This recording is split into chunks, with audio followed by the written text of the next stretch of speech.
आंखों, सुनते कानों, धड़कते दिलों, आप सबको हमारी तरफ से अस्सलाम वालेकुम। वालेकुम अस्सलाम। खैर तो है, आज आप किस खुशी में उड़ने की तैयारियां कर रही हैं?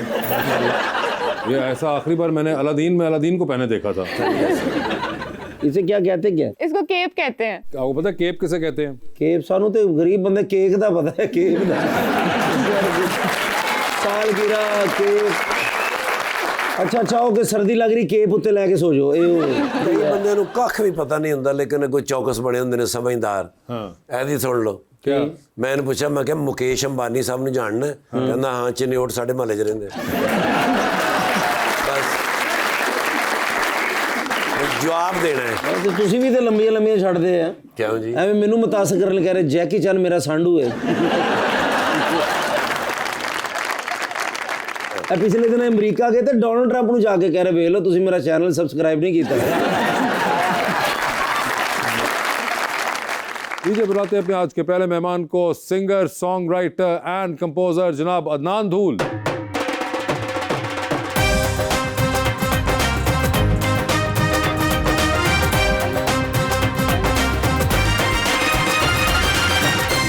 उनके साथ देने के लिए हमारी दूसरी मेहमान, visual artist and art educator मोहतरमा कुरत लैंडार।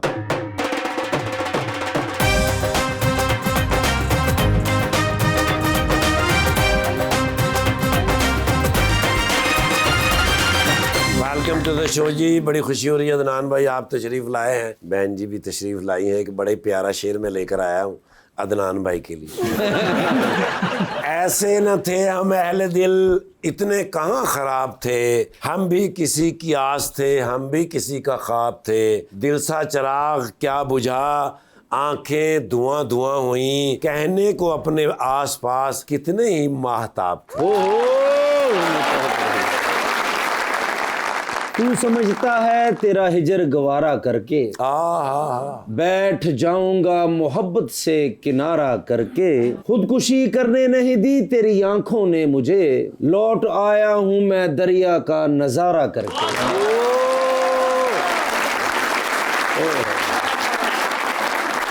अदनान, क्या हाल चाल है आपके? अल्हम्दुलिल्लाह सर, आप सुनाएं कैसे हैं? बिल्कुल ठीक ठाक है। तो ये हसीन बालों का राज बताइए हमें। सब बचे हुए हैं अभी तक।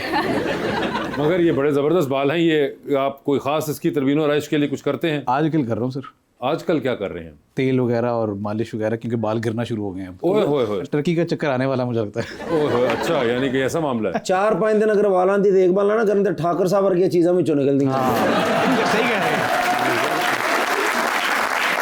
अदनान भाई तो हमारी जान है ना जी। अच्छा, बल्कि एक वाकया वो सुना भी रहे, ठाकुर साहब के बड़े ये शदीद दोस्त भी है ना। शदीद दोस्त। बड़े अरसे बाद मुलाकात हुई जब मैं इस इंडस्ट्री में फर्स्ट टाइम आया ना। अच्छा, तो जो मेरा पहला टाकरा हुआ वो इफ्तिखार ठाकुर साहब से हुआ। ओए होए, दादा खानेवाल से लाहौर में जब आया तो एक ड्रामा था कब्जा, मैंने पहले भी स्टोरी सुनाई होती, लेकिन उस स्टोरी का जो एक मिसिंग पार्ट है ना वो मैं सुनाऊंगा। ठाकुर साहब उस ड्रामे में मेन रोल अदा कर रहे थे, मेन विलन सर। अब ये मेरे सामने बैठे हुए हैं, ये भी सराइकी, मैं भी सराइकी। मैंने कहा अपने इलाके जो है इन्होंने गपशप लड़, मैं अब 18 साल का जरा फुल एक्टिव बॉय। ठाकुर साहब ओ जुगा तो सुना हो, मतलब बार बार बात कर रहा हूँ, इंटरप्ट कर रहा हूँ, टॉकिंग विद समवन। इन्होंने अचानक अपने कैरेक्टर में आए, गाँव तक इन्होंने रखा हुआ था और झूठ बोलना है। और मैं लिटरली डर गया, मैंने कहा ये सीरियस हो गई। तो इनका वो जो डायलॉग बड़ा पॉपुलर था। तो आप जब इतने फेमस आदमी को सामने देख रहे हो तो ना आपको लगता है ये तो मुझे जानता ही हो, क्योंकि मैं तो उसको जानता हूँ। ओके, तो वो वाली फील थी। तो आज बड़े अरसे बाद हमारी मुलाकात हुई। It's been more than 15 years my god, मुझे इस इंडस्ट्री में हुए हैं। और 15 साल बाद आप अब जाके दोबारा मिल रहे नहीं, हैं? हमारी मुलाकात हुई लेकिन मैंने इस तरह इनको याद नहीं करवाया था। आज मैंने बैक स्टेज उस वक्त भी ऐसे ही थे? उस वक्त भी ऐसे थे, आज भी वैसे ही। ये वैसे ठाकुर साहब कैसे कर सर लेते उदों हैं? तो इन्ने क बरीक सी लोग इन्हां नाल नाला पा लेंदे हुंदे सी। सर कभी भी मैं बारीक नहीं हुआ, ऐसे जैसा मैं हूँ ऐसे ही हूँ पिछले 35, 40, 50 साल से। 50-100 साल से। मगर कोई राज तो होगा, राज तो करते होंगे। खाना नहीं खाते कुछ? नहीं, सारा कुछ खाता हूँ सर, खाना शाना खाता हूँ। एक बंदे का 300 रुपये कल भी खा गया हूँ। कुरत लैन भी सोच रही होंगी कि ये क्या कह रहे हैं, मुझे तो समझ नहीं आ रही इनकी। मगर कुरत, आपने शो तो देखा हुआ है ना? जी। So you have an idea. Yes, तो आपने घबराना नहीं है। ओके, ठीक है, ये यूजुअल बेस्ट। हाँ, ये यूजुअल चलता रहता है यहाँ पे इनका। कुरत लैन जी मुझे बहुत अच्छी तरह जानती। क्या ये सही कह रहे हैं? I have grown up hearing his name, so I know about him. मुझे पता है उनका वो कौन Yes, है। he was the only Thakur that we big had in shot. Pakistan for a very long time. तो पहले बताइए सर, इसके अंदर कमी आई है कि लोग आपको अदनान ढोल कहना बंद कर दिया हो? नहीं sir, have you tried to fix it somehow? Always मैं हमेशा कोशिश करता हूँ कि नहीं ढोल नहीं। बीच में ना अपना स्पेलिंग चेंज कर लिए थे, DHWL, मैंने कहा चलो उनको साइज समझ आ जाए, लेकिन नहीं समझ आया। लेकिन ये धूल है क्या? ये जैसे जट होते हैं उनकी सब कास्ट है। अच्छा, जटों में भी धूल होती है? वो जटों में तो धूल होती है। अच्छा, तो ये सब कास्ट है आपकी? जी जी बिल्कुल। तो फॉर द लॉन्गेस्ट टाइम मैं भी ये समझता रहा था कि शायद आपका म्यूजिक की वजह से आपने कोई जरा एक मिस्टेक ढोल रख लिया है। ढोल रखा है। मैं क्यों रखूंगा, मैं हमेशा लोगों से पूछता नहीं, मैंने कहा शायद अभी ऑब्वियस एक बंदा हो जाता है ना, ढोल रखा, तो मैं कहा अदनान नहीं ढोल। इतना आर्टिस्टिक नहीं हूँ मैं। नहीं, कई बार होता मैं है ये। अदनान गिटार रख लेता हूँ। ज्यादा कंसर्न होना चाह रहे हैं। सम्मी और ढोल भी तो है जिनकी स्टोरी है। किसकी? सम्मी और ढोल, लाइक सी रांझा सस्सी पन्नू। तो ये ढोल जो था, ये ढोल वो वाला था जो कि बजने वाला है या वैसे ढोल से नहीं, किया था? वैसे ढोल, शोज पे ढोल इंट्रोडक्शन was हो रहा the होता ना, इतनी तारीफ की इन्होंने, आईफा अवार्ड कर लिया, ये कर लिया, अदनान ढोल।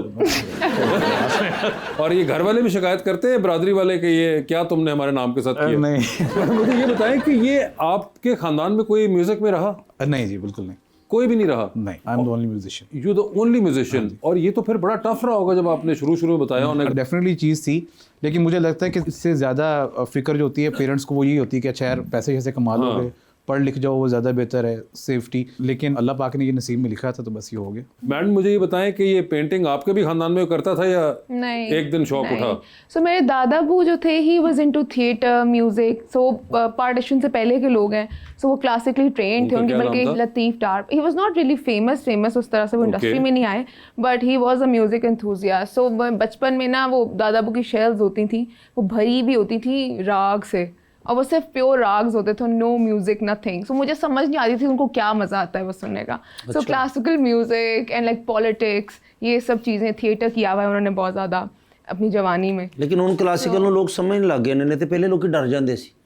ਸਰ ਗਾਉਂਦੇ ਗਾਉਂਦੇ ਫੌਰਨ ਉਹ ਬੰਦਾ ਉਹ ਕੀ ਆ, ਉਹ ਬੜਾ ਨਾ ਹੁਣ ਅਵੇਅਰਨੈਸ ਆ ਗਈ, ਹੁਣ ਉਹਨੂੰ ਪਤਾ ਲੱਗ ਗਿਆ ਕਿ ਯਾਰ ਇਹੀ म्यूजिक है। अच्छा, तो उसकी वजह से आपको तो आर्ट की तरफ इंक्लिनेशन थी फैमिली में naturally, but fine artist painter कोई भी नहीं था, वो मैं पहली हूँ। एंड यू टॉट योरसेल्फ या आपको नेचुरली आया ये? I always knew that this is what I wanted to do. Like even when I was a child, I distinctly remember I had this conversation with my mother. So we lived in Gujranwala में, बचपन मेरा गुजरांवाला में गुजरा है। So मेरा मामा लेटे हुए थे, तो मैं उनसे कही थी कि मामा मुझे पेंटिंग इतनी पसंद है, उसमें दिल चाहता है कि मैं सारी ज़िंदगी यही करूँ। So मुझे पता नहीं था कि पेंटिंग में कोई डिग्री भी एग्जिस्ट करती है। I was like 7 or 8 में भी।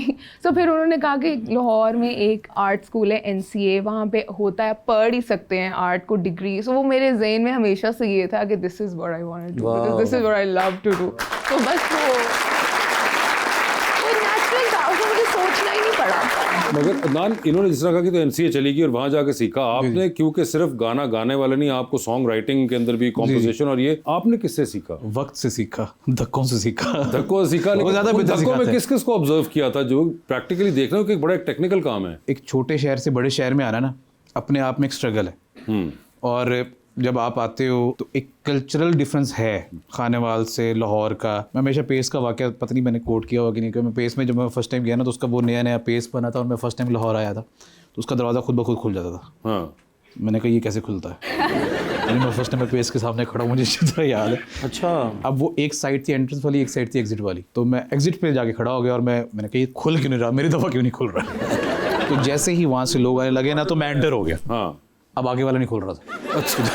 मैंने कहा फंस गया, और मैं घबरा के वापस निकल आया। तो इतना मेजर डिफरेंस था। वहाँ पे बड़ी सादा ज़िंदगी है, बेसिक सी ज़िंदगी है, लोग फट्टों पे बैठे हुए रात को डिस्कशन चल रही हैं। यहाँ पे क्योस था, तो जब उस क्योस में मैं आया, कहता है लाहौर आपको चलाक कर देता है, अब तो लगता है कि बिल्कुल नहीं करता। लाहौरी बेचारे बहुत ही ज़्यादा बोले होते हैं, लेकिन उस वक्त लाहौरी भी चलाक लगते थे मुझे। तो जिस तरह लोगों से ताल्लुक वास्ता बड़ा, म्यूज़िक के लोगों से तेज़ी पाई जाती है सोसाइटी के अंदर, कितने धोखे हैं माशरे के अंदर, तो वो सीखना शुरू किया। The first song I wrote which was Bandiya गाना था मेरा। बंदिया जान ला कितना गंदा हो गया तुम, आई थिंक 19 और 20। तो वो इसी चीज़ पे लिखा था कि यहाँ तो हर बंदा ही भाग रहा है पैसे के पीछे, हर बंदा ही, मतलब जिसको जो मिल रहा है रगड़ रहा है उसको, बस। तो यही गेम है। वासिफ भाई